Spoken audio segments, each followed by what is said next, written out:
Welcome to first sun news. আমি অর্ঘ মিত্র।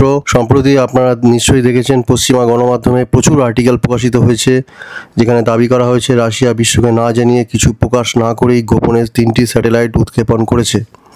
আর পৃথিবীর কক্ষপথে এই স্যাটেলাইটগুলো যেভাবে কাজ করছে তা দেখে বর্তমান সময়ে পশ্চিমা বিজ্ঞানীরা ভয় পাচ্ছেন। রাশিয়ার প্রেসিডেন্ট ভ্লাদিমির পুতিন কি মহাকাশে পরমাণু অস্ত্র ডিপ্লয় করার পরিকল্পনা করছেন? এখানে আপনি দেখতে পাবেন যুক্তরাজ্য থেকে একটি আর্টিকেল, তারপরে অন্য আরেকটি আর্টিকেল, রাশিয়ার super secretive spacecraft releases mystery object into orbit over earth. দেখুন কি ঘটেছিল। 2025 সালের ফেব্রুয়ারিতে রাশিয়া কোনো ঘোষণা ছাড়াই চুপচাপ 3টি সামরিক স্যাটেলাইট উৎক্ষেপণ করে। প্রথম দিকে যখন এই খবরটা পড়ছিলাম তখন ভেবেছিলাম হ্যাঁ নিশ্চয়ই কিছু স্পাইং স্যাটেলাইট বা আর্থ অবজারভেশন টাইপের স্যাটেলাইট হতে পারে। ভ্লাদিমির পুতিন এ ব্যাপারে খুবই আগ্রহী এবং উনি মাঝে মাঝেই এ ধরনের স্যাটেলাইট উৎক্ষেপণ করেন, তাই আমি ভেবেছিলাম এটা অসাধারণ কিছু নয়, ইটস নাথিং এক্সট্রাঅর্ডিনারি। কিন্তু তারপর কি হলো, এই 3টে স্যাটেলাইট মহাকাশে গিয়ে খুব অদ্ভুতভাবে চলতে শুরু করে। মার্কিন যুক্তরাষ্ট্রের বিজ্ঞানীরা, ভূ রাজনৈতিক বিশেষজ্ঞ এবং মহাকাশ উৎসাহীরা স্পষ্টভাবে উল্লেখ করেছেন যে এগুলি সাধারণ কোনো উপগ্রহ নয়। এই স্যাটেলাইটগুলো যেভাবে এগোচ্ছে তাতে মনে হচ্ছে এই স্যাটেলাইটগুলোর ভেতরে খুব গুরুত্বপূর্ণ কিছু আছে। কয়েক মাস কেটে যায় এবং তারপর মার্চের শেষে আমরা দেখতে পাই যে এই সুপার সিক্রেটিভ স্যাটেলাইটগুলি, এবং একটি জিনিস লক্ষ্য করতে হবে যে space.com বা express.uk বা কোনো পশ্চিমা আউটলেটে প্রকাশিত আর্টিকেলে চারিদিকে লেখা সিক্রেটিভ রাশিয়ার মিলিটারি স্যাটেলাইটস, কারণ রাশিয়া আনুষ্ঠানিকভাবে এই স্যাটেলাইট উৎক্ষেপণ সম্পর্কে কোনো বিস্তারিত প্রকাশ করেনি।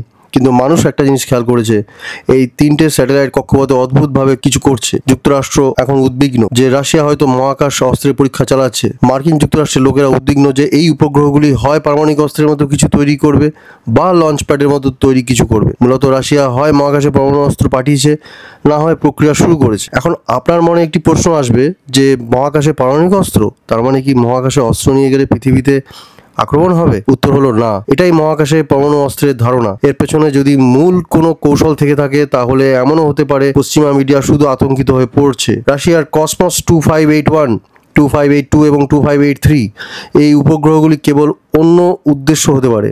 ভারতের মিশন শক্তির মতো লক্ষ্য অনুসরণ করতে পারে। সম্ভবত রাশিয়াও একই ধরনের পিছনে পরিকল্পনা করছে।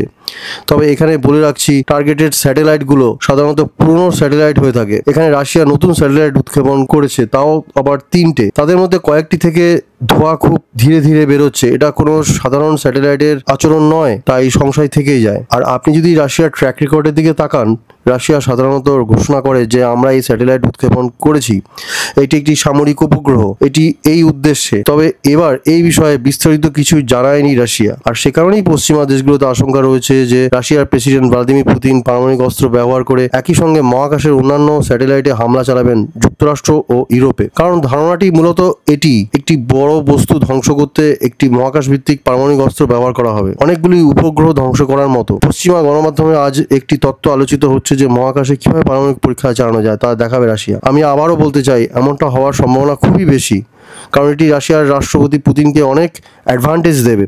সুবিধাগুলো হলো, নাম্বার 1, পৃথিবীতে সন্ধি ভঙ্গের বা ট্রিটি ব্রেকের কোনো সুযোগ নেই। নাম্বার 2, ইউক্রেনের মনস্তাত্ত্বিক প্রভাব তৈরি হয়েছে, একটা সাইকোলজিক্যাল ইম্প্যাক্ট ক্রিয়েট হয়েছে ইউক্রেনের উপর। হঠাৎ করে আশঙ্কার পরিবেশ তৈরি হয়েছে যে রাশিয়া পরমাণু অস্ত্রের পরীক্ষা চালিয়েছে। নাম্বার 3, মহাকাশ ভিত্তিক পরমাণু সক্ষমতা অর্জনকারী বিশ্বের প্রথম দেশ হবে Russia, space based nuclear capability country in the world. Vladimir Putin রাশিয়াকে 1 নম্বর হওয়া উচিত এই ধারণায় আচ্ছন্ন। ভ্লাদিমির পুতিন এই আইডিয়া হচ্ছে যে Russia should be number 1। Hypersonic ক্ষেপণাস্ত্রের দৌড়ে রাশিয়া ইতিমধ্যেই যুক্তরাষ্ট্রকে ছাড়িয়ে গেছে। এখন রাশিয়ার প্রেসিডেন্ট ভ্লাদিমির পুতিন মহাকাশে বিশ্বকে তা দেখানোর পরিকল্পনা করছেন। It is a demonstration. আমি এখানে বলতে চাই, এর অর্থ এই নয় যে এটি একটি প্রদর্শনীতে মার্কিন যুক্তরাষ্ট্র বা যুক্তরাজ্যের উপগ্রহ ধ্বংস করবে। এটি একটি ফাঁকা জায়গা, মহাকাশে একটি ফাঁকা অংশে একটি বড় পারমাণবিক বিস্ফোরণ হতে পারে। বিশ্বের কাছে কেবল একটি প্রদর্শনী, এটি দেখানোর জন্য যে রাশিয়ার এই সক্ষমতা আছে। এখন আপনি ভাবছেন রাশিয়া কি বিশ্বকে আক্রমণ করার জন্য মহাকাশে সত্যিকারের পারমাণবিক অস্ত্র মোতায়েন করছে? কারণ আক্ষরিক অর্থে এই শিরোনামগুলি পড়লে বোঝা যাচ্ছে যে পুতিন মহাকাশে পরমাণু বোমা মোতায়েনের পরিকল্পনা করছেন। দেখুন, it doesn't make any sense. যখন রাশিয়ার কাছে ইতিমধ্যেই হাইপারসোনিক ক্ষেপণাস্ত্র রয়েছে এবং ইউক্রেনে তা প্রয়োগ করা হয়েছে বা ডেমনস্ট্রেশন সিচুয়েশন হয়েছে, তখন ভ্লাদিমির পুতিনকে কেন 300 থেকে 400 কিলোমিটার উপরে মহাকাশে পারমাণবিক অস্ত্র রেখে পৃথিবীতে আক্রমণ করতে হবে? এর কোনো মানে হয় না, আপাতত নয়। এর জন্য রাশিয়ার সুপার পাওয়ারফুল লঞ্চার দরকার, সুনির্দিষ্ট টার্গেটিং দরকার, প্রিসিশন গাইড টার্গেট টেকনোলজি দরকার। আমার মনে হয় না রাশিয়া এমন কিছু করবে। আমি বিশ্বাস করি কোনো দেশই এটা করবে না।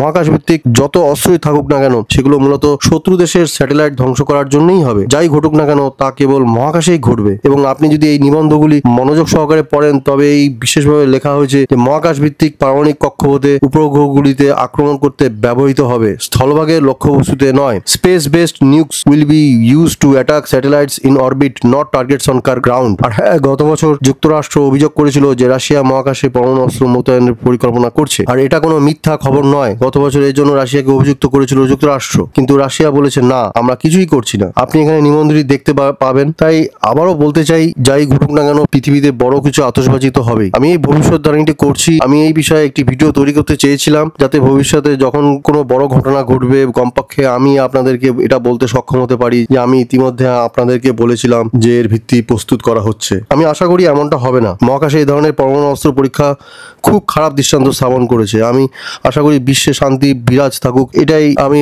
আশা করব। আমার মনে হয় পৃথিবী সেই দিকেই যাচ্ছে। আমি মনে করি রাশিয়া প্রথমে পরীক্ষাটি করবে, তারপরে মার্কিন যুক্তরাষ্ট্র অনুসরণ করবে, তারপরে চীন অনুসরণ করবে এবং তারপরে ভারত এটি করবে। তাই মনে হচ্ছে এই পরীক্ষা ভবিষ্যতে হতে বাধ্য। আশা করি এই পরীক্ষা যাই হোক না কেন, নিরাপদ পদ্ধতিতে হোক এবং বিশ্বে শান্তি বজায় থাকবে। এটি এমন একটি বিষয় যা ভবিষ্যতে এর সাথে সম্পর্কিত অনেক উন্নয়ন হবে। যদি এই সম্পর্কিত কিছু আপডেট থাকে, তবে আমি আপনাদের জন্য আপডেটেড ভিডিও নিয়ে আসবো।